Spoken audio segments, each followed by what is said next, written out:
On va attendre. Entourez-nous. Entourez-nous.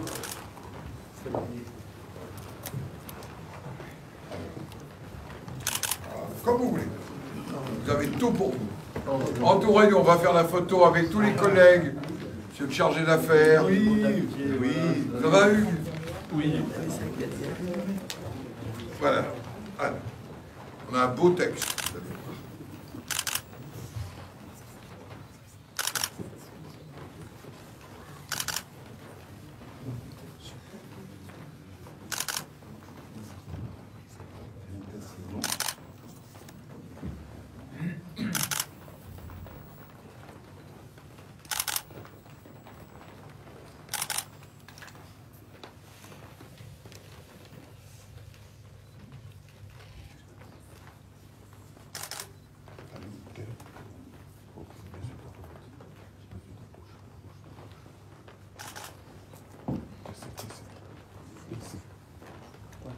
Peace.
Comme vous voulez.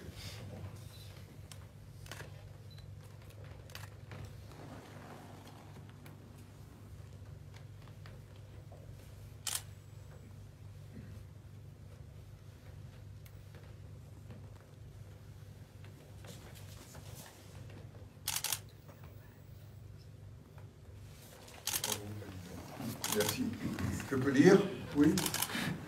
Sur les sillons du chemin tracé par le président Félix Houphouët-Boigny, premier parlementaire représentant les Ivoiriens à l'Assemblée nationale française, nous sommes venus du Sénat de Côte d'Ivoire, en quelque sorte revisiter l'histoire glorieuse de l'amitié entre le président Houphouët-Boigny, le général de Gaulle, la Côte d'Ivoire et la France, en souvenir de cette fraternité ardente, Remerciements au président Gérard Larcher. Merci à la France. Vive la coopération entre le Sénat de Côte d'Ivoire et le Sénat de France. Merci, Monsieur le Président.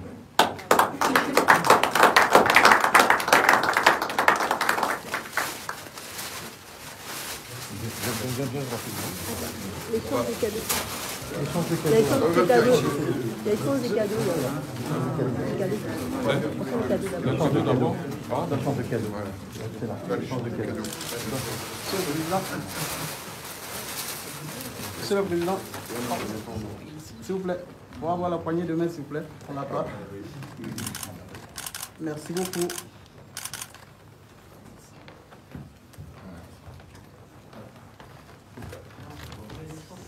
Ça, c'est l'éléphant, symbole de la Côte d'Ivoire.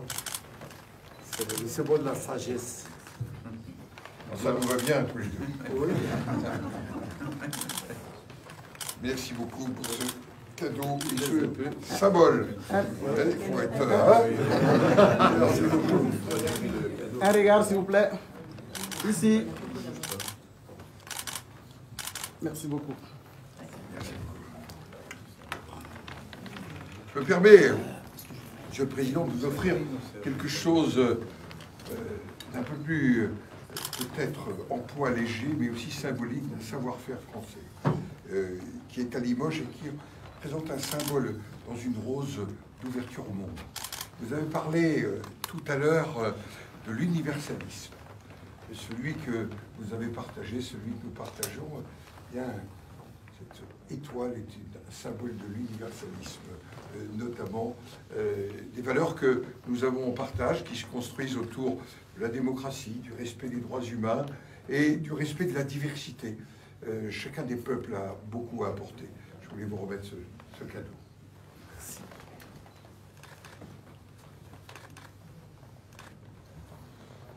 Alors, d'une grande maison française, Bernardo. Voilà. Ouais.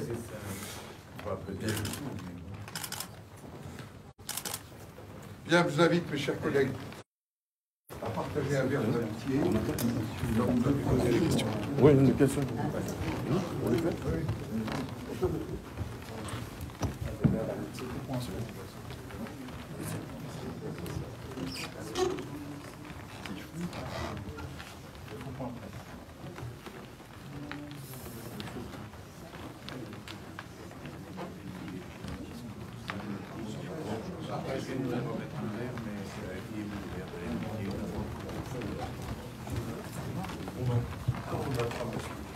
On répond à vos questions. Allez-y. On peut recevoir le président du Sénat ivoirien. Monsieur le Président, bonsoir. Bonsoir. Hop, si je perds mes lunettes. Vous êtes au siège du Sénat français avec lequel vous avez un partenariat depuis 2018. Quel est le message fort que la Côte d'Ivoire et le monde entier doivent retenir à travers cette visite de travail ici au Sénat français?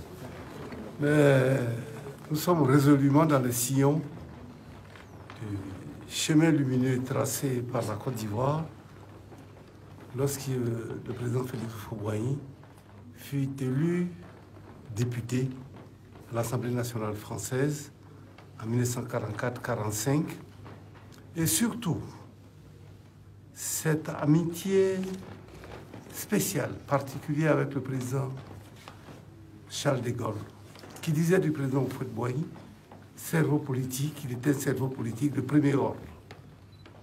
Vous comprenez que le développement de la Côte d'Ivoire, on a parlé de miracle économique en Côte d'Ivoire, il fallait bien s'adosser à un pays. C'est la France qui a accompagné la Côte d'Ivoire résolument dans son développement économique, dans sa promotion sociale.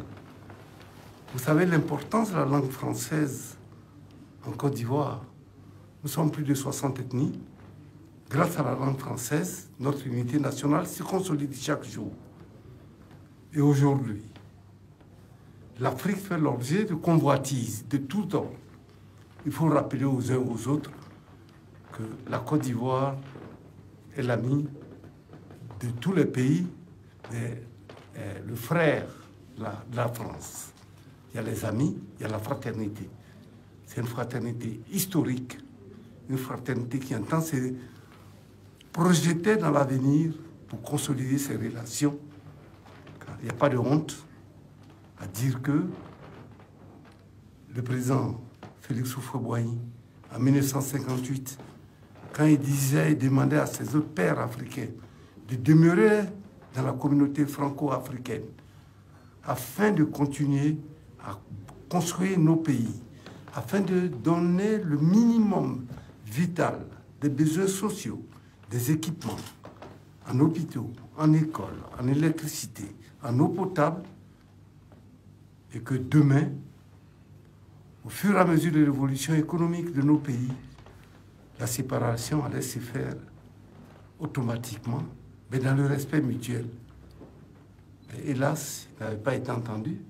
J'ai rappelé là que les dispositions de la Constitution française de 1958 relatives à la communauté franco-africaine sont demeurées dans la Constitution française jusqu'à 1995, c'est-à-dire c'est après le décès du président Félix Houphouët-Boigny que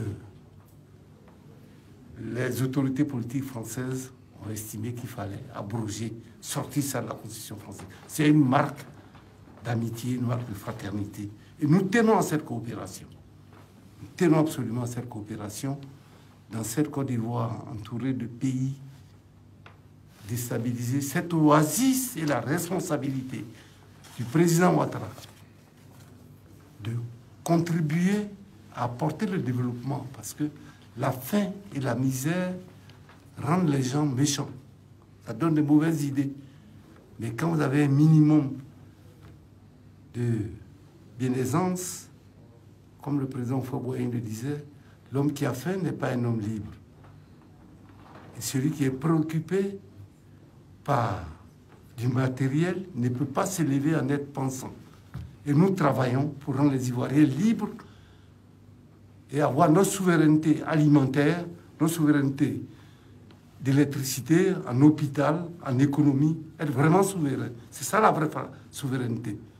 Ce n'est pas la souveraineté de façade, la souveraineté du verbiage, mais la vraie souveraineté commence à pouvoir nourrir sa population. Je crois que là-dessus, bravo au président Ouattara qui réussit, et nous avons la responsabilité de stabiliser toute la sous-région africaine avec nos amis, nos partenaires de toujours. Merci. Monsieur le Président, bonsoir. Bonsoir. D'abord, nous sommes très heureux d'accueillir le président du Sénat de Côte d'Ivoire, après avoir accueilli il y a un mois le président de l'Assemblée nationale de Côte d'Ivoire. Je crois que recevoir le président du Sénat avec une si importante délégation de vice-présidents, de présidents de groupes politiques, de questeurs, dans la diversité politique, c'est d'abord la réussite d'une réforme qui a permis de construire le bicamérisme dans la République de Côte d'Ivoire.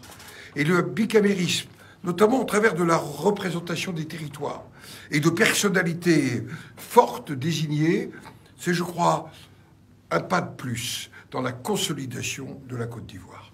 Et donc, c'est ici, dans une assemblée créée il y a plus de 200 ans, quelque part, avoir, je veux dire, l'assemblée sœur en Côte d'Ivoire, c'est tout un symbole. La seconde des choses, c'est notre coopération parlementaire. Elle a commencé dès 2018. Nous allons la poursuivre dans le champ économique. Nous allons la poursuivre, bien sûr, dans le champ législatif. Nous allons la poursuivre aussi dans la coopération décentralisée. Demain, à l'initiative de nos groupes d'amitié, il y aura un échange pour, je reprends les mots du président du Sénat de Côte d'Ivoire, une coopération structurée entre nos régions, nos grands départements et nos communes, pour favoriser ce développement, mais aussi ce lien assez extraordinaire, parce que la langue que nous avons en partage, elle n'appartient pas à la France ou aux Québécois, elle appartient au monde et elle appartient à nos frères africains. Et puis, je voudrais dire peut-être gravement, en me réjouissant de ce que le président Ouattara a engagé, notamment à une date symbolique, le 14 juillet, c'est-à-dire une action de rassemblement et de réconciliation, un peu comme le général de Gaulle l'a fait pour notre pays. Et je dois dire que, pour nous, la Côte d'Ivoire a une responsabilité très importante de stabilité et de stabilisation en Afrique, et notamment en Afrique de l'Ouest. Le président Ouattara a une forme de magistère moral et politique. Et dans une sous-région, j'aime pas le mot sous-région, dans un ensemble qui aujourd'hui est déstabilisé. Je pense bien sûr au Mali, au Burkina Faso. Et le message de la Côte d'Ivoire est essentiel, son attitude, son engagement dans la lutte contre le terrorisme est quelque chose d'extrêmement fort. Et puis, je crois que nous devons redire la confiance de la France. Je connais les relations entre le président Macron et le président Ouattara, les relations qui peuvent exister entre nous deux. Tout ceci, c'est la France tout entière qui veut dire un message de confiance dans la Côte d'Ivoire, dans les Ivoiriens, dans leur capacité d'abord à s'être retrouvés, puis aujourd'hui à construire le développement. Car le président du Sénat vient de le dire, un homme qui ne connaît que la pauvreté ou la maladie n'est pas un homme ou une femme libre. Et donc, je crois que c'est le message. Donc, travail ensemble, partenariat profond, amitié, confiance, fraternité. Voilà comment je déclinerai nos relations. Merci beaucoup, monsieur le président. Anguille, viens faire une photo. Passe là. Et vous faites aussi une photo tous les deux, officielle. Viens pour faire une photo là, c'est faut pas... Allez. Voilà. Oui. Merci beaucoup. Venez, les meilleurs collaborateurs.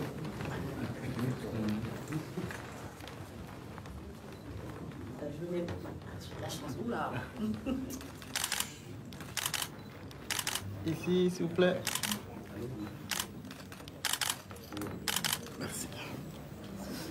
On se voit dans mon bureau quelques minutes, monsieur le président.